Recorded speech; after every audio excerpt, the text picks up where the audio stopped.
Hello everyone, Assalamu alaikum. How are you all? I hope you are well.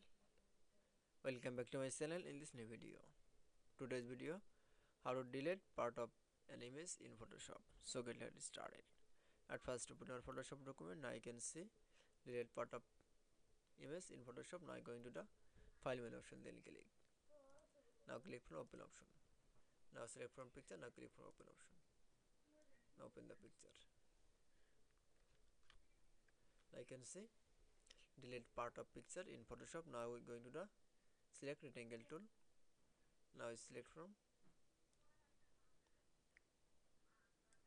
Now keyboard press Ctrl X.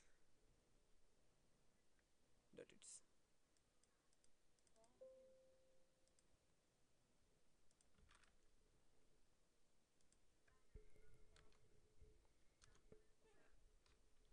Now again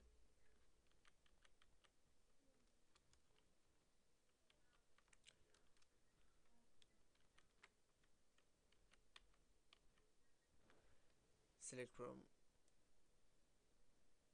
part of picture. Now keyboard press Ctrl X. That it's. Like you can see delete part of picture in Photoshop document is very easily. I hope you enjoyed the video. Please like, comment, share